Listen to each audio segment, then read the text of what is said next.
तलवार, यकीन और माफी। एक ऐतिहासिक वाकया।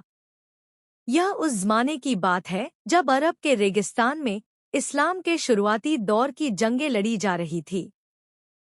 हज़रत मुहम्मद सल्लल्लाहु अलैहि वसल्लम अपने सहाबा साथियों के साथ एक मुहिम ग़ज़वा से वापस लौट रहे थे। सफ़र लंबा था और रेगिस्तान की गर्मी अपनी चरम सीमा पर थी। सूरज की तपिश से ज़मीन तांबे की तरह तप रही थी। दोपहर का आराम, कैलुला। चलते चलते दोपहर हो गई। गर्मी इतनी बढ़ गई कि चलना मुश्किल हो गया। एक घाटी, वैली में पहुंचकर, जहां बहुत सारे बबूल और कांटेदार पेड़ थे, हुजूर सल्लल्लाहु अलैहि वसल्लम ने पड़ाव डालने का हुक्म दिया ताकि लश्कर थोड़ा आराम कर सके। सभी सहाबा बहुत थके हुए थे। वे अलग अलग पेड़ों की छांव ढूंढकर लेट गए और गहरी नींद में सो गए। सुरक्षा के लिहाज से सब थोड़ा बिखरे हुए थे। प्यारे नबी सल्लल्लाहु अलैहि वसल्लम भी एक घने पेड़ के नीचे आराम करने के लिए लेट गए। आपने अपनी तलवार म्यान से निकालकर उसी पेड़ की एक शाखा पर लटका दी और सो गए। पूरा लश्कर खामोशी में डूबा हुआ था। दुश्मन का हमला।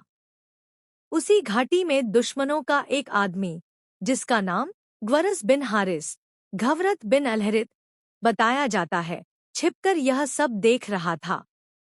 उसने देखा कि मुसलमानों के पैगंबर अकेले सो रहे हैं और उनके साथी उनसे थोड़ी दूरी पर हैं। उसे लगा कि यह इंतकाम लेने और नबी सल्लल्लाहु अलैहि वसल्लम को नुकसान पहुंचाने का सबसे बेहतरीन मौका है।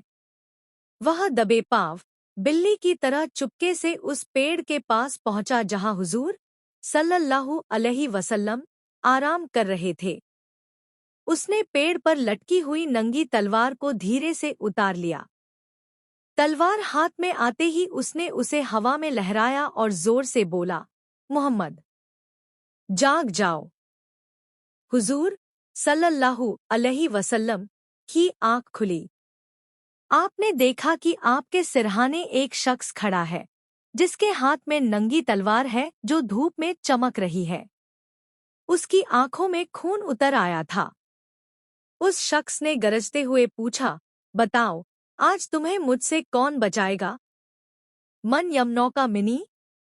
जरा सोचिए, एक निहत्था इंसान जो अभी नींद से जागा हो और सर पर मौत मंडरा रही हो, उसका क्या हाल होगा? लेकिन यह अल्लाह के रसूल थे। उनके चेहरे पर न तो खौफ था, न ही घबराहट। अल्लाह पर भरोसा।